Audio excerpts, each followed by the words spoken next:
ළමයි එහෙනම් අද මම පාඩම මෙතනින් නවත්තනවා. හරි. මං අදනේ ඔයගොල්ලෝගේ පන්තිර මුලින්ම ආවේ. එහෙනම් අපි ඔයගොල්ලෝගේ විස්තර පොඩ්ඩක් දැනගමුකෝ. හරි මුලින්ම කට්ටියන්ගේ නම ටික මට පිළිවෙලින් කියන්නකෝ. ටීචර් මගේ නම සඳුන්. ටීචර් මගේ නම තමයි සුද්දා. ඔක්කොමට ආදරයට කියන්නේ සුද්දා කියලා. එතකොට ඔය මේ මැද ඉන්න පුතාගේ නම මොකද්ද? මගේ නම ටීචර් මදුවන්ත. මදු කියලා තමයි කට්ටිය මට ආදරයට කියන්නේ ටීචර්. හොඳයි මේ එතකොට සඳුන් පුතාලාගේ තාත්තා මොකද කරන්නේ? අපේ තාත්තා ටීචර් ලෝයර් කෙනෙක්. එතකොට අපේ සුද්දා පුතාගේ තාත්තා මොකද කරන්නේ?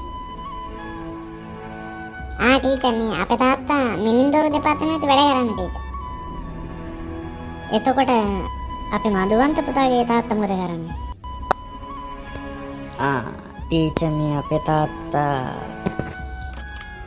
ඇයි උඹට කියන්න ලැජ්ජයිද බං? මේ උඹලා තාත්තා අපේ ගෙදර වැඩකාරකමට ඉන්නේ කියලා ඈ? ටීචර් මේ මදුවගේ තාත්තා අපි ගෙදර වැඩකාරකමට ඉන්නේ. එයාට මේ එයාලගේ තාත්තට එහෙම වෙන කිසිම රස්සාවක් නැහැ. එදා ඉඳන් අපි ගෙදර තමයි වැඩ කරන්නේ. මෙයාලට මේ ඉන්න හිටින්නවත් තැනක් තිබ්බේ නැහැ. අපේ තාත්තා තමයි ඉඩමකුත් තරන් දීලා දැන් එතන පොඩිවට ගේකුත් හදලා දීලා තින්නේ මෙයාලට. අනේ එහෙමද පුතා? හරි කමක් නැහැ ඉතින්. මදු පුතාට පුළුවන් මේ ඉගෙනගෙන ඉවරලා හොඳ ලොකු තැනකට ගිහිල්ලා තාත්තට සලකන්න නේද? ඔව් ටීචර් ඔව්. මොකද බං මන්නේ ලැජ්ජාවෙන් ඇඹරේ. ඕන්නද විහිළුවම කරන්නේ? ලැජ්ජ වෙන්න එපා බං. හරිද? කොහොමත් අපි ගෙදරින් විසික් කරන දම්පුඩ කාලේ හැදිච්ච උන්නේ. හරියම රස්සාවක් නැති වුණා. සඳුන් පුතා කවදා හරි ලොකු තැනකට ගිහිල්ලා තාත්තට සලකන්න පුළුවන්. ආයෙ එහෙම ඔය වගේ කැත විහිළු එහෙම කරන්නේ හරි? හරි ටීචර් තේරුණා.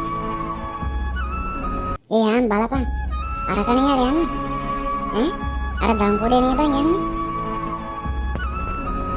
ඕමයි නේ බං. මේ අපි ගිල්ලා පොඩි ආතල්ලක් දෙමුද? යමන් බලන්න කිට්ටුවට පොඩ්ඩක්. දම්පුඩයා ඉස්කෝලේ මිස් ඉස්සරහා උඹ අඬලා මේ ලකුණු දාගත්තා නේද? ඔව් බං මේක නම් මොකෙද්ද මන් දන්නේ. මිස් ඉස්සරහා බොරුවට අඬලා ලකුණු දාගෙන දැන් ඉන්න මෙතන බබා වගේ. බලහංගු මොකෙ හැටි විතරක් බං. අඩේ ඇයි බං උඹලා මගේ යාළුවෝ නේද බං? උඹලා ඇයි බං හැම වෙලේම මාව කොන් කරන්න හදන්නේ? ඇයි බං උඹලා වේදන මට බයින්නේ? මම උඹලට මොකද්ද කරපු වරද්ද? වරද්ද? මිස් ඉස්සරහා අපිට බැනුම් අස්සවලා බොරුවට හොඳ ලකුණු දාගන්න උනට උඹ අඬලා දැන් අහනද උඹ වරද්ද මොකද්ද කියලා? කාලකන්ණියා අපි විසික් කරන දම්කුඩ කාලේ හැදිච්ච උන් දැන් එනවා මෙතන අපිටම ඔලුවට අත හොදන්න.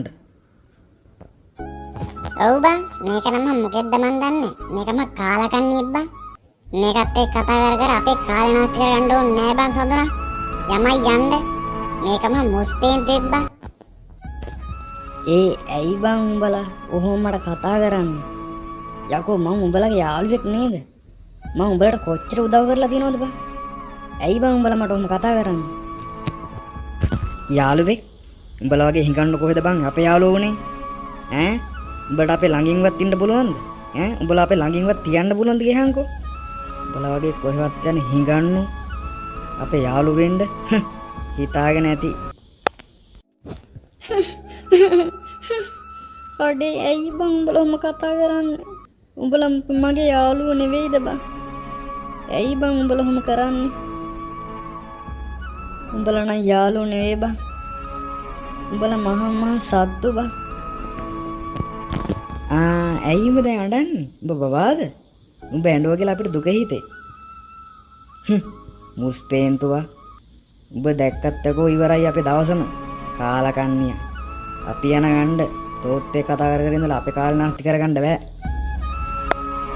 ඔව් බං යමයි යන්න.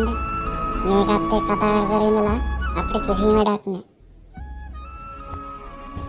අනේ ඇයි මගේ යාළුවෝ මට මෙහෙම කතා කරන්නේ?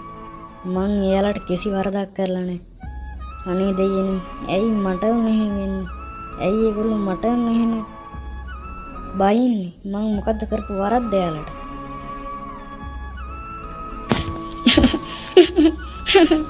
තාත්තේ මට නම් තවත් බෑ ඉස්කෝලේ යන්න තාත්තේ. අර සඳුනුයි එයාගේ යාළුවෝයි මාව හැම වෙලේම කොන් කරනවා තාත්තේ. තාත්තා සඳුන්ලා ගෙදර වැඩට යනවා කියලා. අනේ තාත්තේ මට නම් ආයි ඉස්කෝලේ යන්න බෑ තාත්තේ. මං හැමදාම ලැජ්ජ වෙනවා. හැමදාම මාව ලැජ්ජ කරනවා ඒගොල්ලෝ තාත්තේ. මොනවා? සඳුන් පුතා එහෙම කිව්වද පුතාට? අපි දුප්පත් වෙලා ඉපදිච්ච හින්දානේ පුතේ මේ හැමදේම. මගේ පුතා ඌව ගණන් ගන්න එපා. හරි. මං එනම් සඳුන්ලාගේ ගෙදරට වෙරට යන එක අදම නවත්තන්න. මගේ පුතා ඌව ගණන් ගන්න එපා. පුතා කොහොම හරි ඉස්කෝලේ ගිහිල්ලා හොඳ ලොකු මහත්තයෙක් වෙන්න. හොඳ ලොකු තැනක හොඳ රස්සාවක් කරන්න පුතේ කවදා හරි දවසක. එතකොට අපිට මේ තියෙන කරදර හැම එකටම විසඳුමක් ලැබෙන්නේ පුතේ. මිනිස්සු කියනවා ඔයා වැඩි කනකට ගන්න එපා. ඔයා කොහොම හරි ඉස්කෝලේ ගිහිල්ලා ඔයා හොඳ තැනකට යන්න ඕනේ. ඔයා ඒක විතරක් හිතේ තියාගන්න මගේ පුතේ. අර මහතුන් අයියාගේ වත්ත බලා ගන්න දෙන්න කියලා මට දැන් දවස් දෙක තුනක් ඉඳන්ම එයා මට කියනවා. මං ඒකටවත් එහෙනම් යන්න.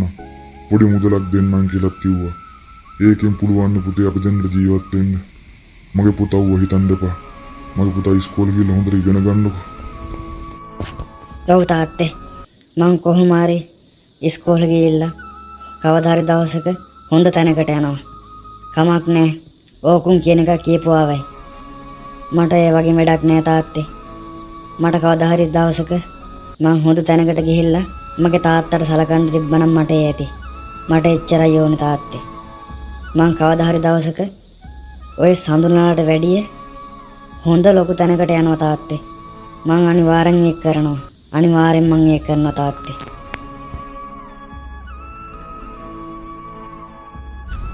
එහෙනම් මහතුන් අය මං ගිහින් එන්න. හරි ගුණපාල මලු. මම මේ අහන්න හිටියේ බං මේ අර උඹලගේ කොල්ලගේ විභාග ප්‍රතිඵල එන්නේ අද නේද? ඔව්නේ අයියේ. මම මේ තකහණියක් යන්නේ ඒක බලාගන්නත් එක්කම තමයි. කොල්ල පාසලා තිබුණා ලොකු දෙයක්. ආයෙ මොනව අහනවද? කොල්ල දක්ෂයා. කොල්ල අනිවාර්යෙන් පාසල ඇති. උඹ බය නැතු ඵලයන්කෝ. හොඳයි අයියේ. එහෙනම් මං ගිහින් එන්න. මදු පුතා මට නම් හිතා ගන්නත් බෑ. ඔයා තමයි අපේ මේ ඉස්කෝලෙන් ඉහළින්ම විභාගේ පාස් වෙලා තියෙන්නේ. අනේ ඇත්තම මිස් මට නම් ගොඩාක් සතුටුයි. අපේ තාත්තා මේ කැවුවම මටත් වැඩි සතුටු වෙයි. කොයි මිස් එතකොට අපේ සුද්දයි සඳුනුයි ඒ දෙන්න විභාගේ පාස්ද? අනේ නෑ පුතේ. සුද්ද පුතයි සඳුන් පුතයි දෙන්න විභාගේ පේල්. ඒ දෙන කොච්චර ඔයාලට විහිළු කරාද? ඔයාලට කොච්චර ලැජ්ජා කරාද? ඒත් බලන්නකෝ අන්තිමේ ඒ ළමයි දෙන්නට වෙලා තියෙන දේ. මට නම් ඇත්තටම දුකයි පුතේ. ඒත් ඉතින් මොනවා කරන්නද? ඒගොල්ලෝ හරියට වැඩ කරා නම් ඔයා වගේම හොඳට පාස් වෙන්න තිබ්බනේ. දැන් කොයි මිස් සඳුනුයි සුද්දයි? පුතේ අර එළියට වෙලා ඉන්නේ.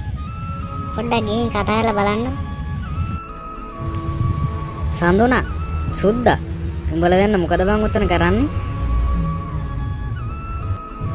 නෑ බං මේ අපි පොඩ්ඩක් මේ එළියට ආවා. ඔව් බං මේ ඇතුලේ කට්ටිය වැඩිනේ බං. අද රිසල්ට් බලන්න ඇවිල්ලා. ඉතින් අපි පොඩ්ඩක් ඉතින් මේ පොඩ්ඩක් එළියට බෑලා හිටියා ඉතින් අපි දෙන්නත් එක්ක. ඒක නෙවෙයි මේ මදුවා. උඹ මේ විභාගේ එහෙලිම පාස් වුණේ බං. ඔව්නේ බං. මම මේ දැන් ගෙදර යන ගමන් මේ අපේ තාත්තට මේ කියන්නේ. අපේ තාත්තට මේක ඇහුවාම ගොඩක් සතුටුයි ඉතින්. ඒක නෙවෙයි බං මේ මට මිස් කී බං උඹලා දෙන්නම විභාගේ ෆේල් කියලා. ඇයි එහෙම වුනේ?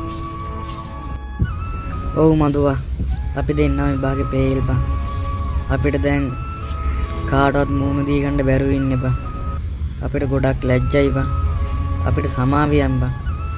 අපි උඹට හැම වෙලේම විහිළු කර කර උඹ හැම වෙලේම උඹට ලැජ්ජ කරා බං. අපිට ඒකට සමාවියන්. අනේ පිස්සුද බං ඕවා හිතන්න එපා. ඕව එකක්වත් මගේ හිතේ නෑ. අපි බං කොහොමත් හොඳ යාළුවෝනේ. උඹලා ඊළඟ පාර විභාගේ ලියලා හොඳට පාස් වෙයල්ලා. මං එහෙනම් දැන් ගෙදර ගිහිල්ලා එන්න. මං ඉක්මනට යන්න ඕනේ. තාත්තට මේක ඉක්මනට කියන්න ඕනේ. හරි බං මදුව. හරි. උඹ ඵලයන් එහෙනම්ද? තාත්තේ මම විභාගේ හෙලින්ම පාස්. අනේ කොච්චර දෙයක්ද මගේ පුතේ. මං දැනන් හිටියා පුතා කවදා හරි දවසක මගේ හිතේ තියෙන හීනේ හැබෑ කරනවා කියලා. අනේ මගේ පුතාට රත්නාත්තරේම පිහිටයි.